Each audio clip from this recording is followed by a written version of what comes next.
ముఖ్యంగా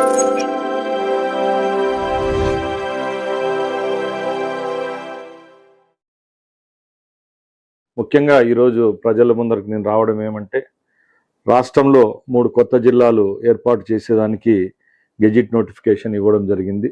దానిలో భాగంగానే ఇప్పుడు 3 కొత్త జిల్లాలు ఏర్పాటు జరుగుతూ ఉన్నాయి.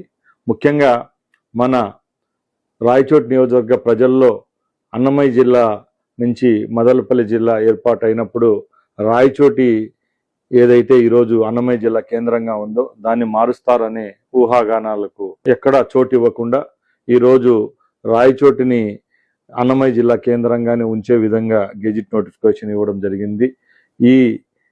ఈ యొక్క పరిణామానికి కారణం గౌరవ ముఖ్యమంత్రి చంద్రబాబు నాయుడు గారు, అలాగే ఎవరైతే మంత్రివర్గ ఉపసంఘం వేశారో ఆ సంఘంలో ఉన్న కమిటీ సభ్యులు, మా సహచర మంత్రివర్యులందరికీ మరొకసారి ధన్యవాదాలు తెలియజేసుకుంటున్నాను. ఎందుకంటే రాయచోటి అనేది గత 3.5 సంవత్సరం ముందు అన్నమయ్య జిల్లా కేంద్రంగా ఏర్పాటు చేయడం జరిగింది. ఏర్పాటు చేసిన తర్వాత రాయచోటిలో ఈరోజు అక్కడున్న ప్రజల యొక్క మనోభావాలకు ధైర్యం ఇస్తూ, అలాగే వాళ్ళకు గౌరవిస్తూ ఈ నిర్ణయం తీసుకోవడం చాలా సంతోషంగా ఉంది.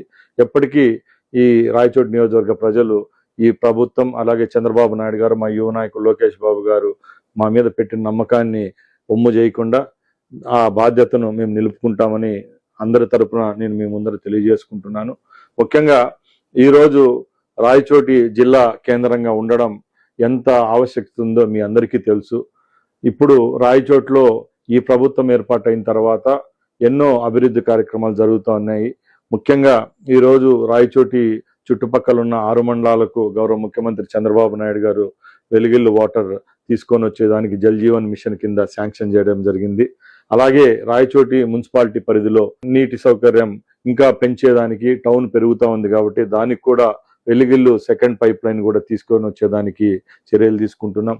అలాగే శ్రీనివాసపురం రిజర్వాయర్ నుంచి 20,000 ఎకరాలకు ఆయకట్టు ఇచ్చేదానికి వెలుగిల్లు స్కీమ్ ఏదైతే పాతది ఉందో దాన్ని మోడర్నైజేషన్ చేసే విధంగా కూడా ఈరోజు ప్రభుత్వం చర్యలు తీసుకుంటా ఉంది. ముఖ్యంగా నేను ఒకటే చెప్తున్నాను, ఏదైతే గౌరవ ముఖ్యమంత్రి చంద్రబాబు నాయుడు గారు రాయచోటి నియోజకవర్గంలో ప్రచార పర్వంలో రాయచోటి పట్టణంలో ఉన్న బహిరంగ సభలో ఒకటే చెప్పారు, రేపు మా ప్రభుత్వం ఏర్పాటైన తర్వాత కూడా రాయచోటిని అన్నమయ్య జిల్లా కేంద్రంగా పెడతామని చెప్పడం, ఆ మాట నిలుపుకున్నందుకు మరొకసారి గౌరవ ముఖ్యమంత్రి గారికి ధన్యవాదాలు తెలియజేసుకుంటున్నా. ఎందుకంటే ఏదైనా మాట ఇస్తే అది నిలుపుకునే తత్వం, గుణం చంద్రబాబు నాయుడు గారికి ఉంది. మేము ఆయన ఇచ్చిన మాట నిలుపుకున్నారు. మేము కూడా రేపు రాబోయే కాలంలో ఏ పార్టీ అయితే ఈరోజు ఈ అన్నమయ్య జిల్లా కేంద్రాన్ని రాయచోటిగా నిలిపిందో ఆ పార్టీకే పట్టం గట్టే విధంగా, ఆ పార్టీకే జనాల యొక్క మద్దతు ఉండే విధంగా కూడా ఉంటుందని మా ముఖ్యమంత్రి గారికి తెలియజేసుకుంటున్నా. మా ప్రజలు కూడా అదే భావంతో ఉన్నారని మరొక్కసారి నేను మీ అందరికీ ముందరికి వచ్చి చెప్తున్నా. ముఖ్యంగా ఈరోజు మన ముందరున్న లక్ష్యం ఒకటే, రేపు రాబోయే కాలంలో అన్ని విధాల రాయచోటిని అభివృద్ధి చేసుకునే విధంగా ఈ ప్రభుత్వము, అలాగే నేను అహర్నిశలు కృషి చేస్తాం. ముఖ్యంగా రాయచోటి పట్టణానికి సంబంధించి ఏదైతే అభివృద్ధి కార్యక్రమాలు ఉన్నాయో దాంట్లో ఎక్కడ రాజీ పడే పరిస్థితి ఉండదు. రేపు రాయచోటిని అన్ని విధాలా ముందుకు తీసుకొని పోతాం. దానిలో భాగంగానే రాయచోటికి సంబంధించి రేపు స్పోర్ట్స్కి సంబంధించి స్టేడియంస్ అయితేనే, అలాగే 2వ ఆర్టీసీ బస్ స్టాండ్ అన్నాం, అదొకటి. ఇప్పుడు జిల్లా కేంద్రంగా ఉంది కాబట్టి అక్కడ ఒక జిల్లా జైలు నిర్మాణానికి కూడా రేపు చర్యలు తీసుకుంటున్నాం. అలాగే పార్క్స్, డ్రైనేజెస్, వాటర్ సప్లై, ఇంకా ఏ విధమైన అభివృద్ధి జరగాలో రాయచోట్లో ఆ విధంగా జరిగే విధంగా చర్యలు తీసుకుంటాం.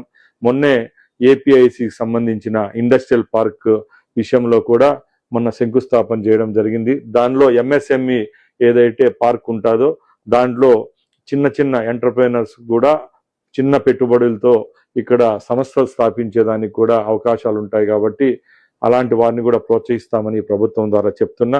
ఇక ఏ విషయంలోనైనా ఈ ప్రభుత్వం మాకు ఈ గౌరవం ఇచ్చింది కాబట్టి తప్పకుండా ఈ గౌరవాన్ని కాపాడుకునే విధంగా నేను, మా రాయచోటి నియోజకవర్గ ప్రజలు ఈ ప్రభుత్వానికి, అలాగే ఈ యొక్క అవకాశాన్ని మాకు కల్పించిన గౌరవ ముఖ్యమంత్రి చంద్రబాబు నాయుడు గారికి, మా యువ నాయకులు లోకేష్ బాబు గారికి కృతజ్ఞతతో మరొక్కసారి వాళ్ళకి ధన్యవాదాలు తెలియజేసుకుంటూ సెలవు తీసుకుంటున్నా.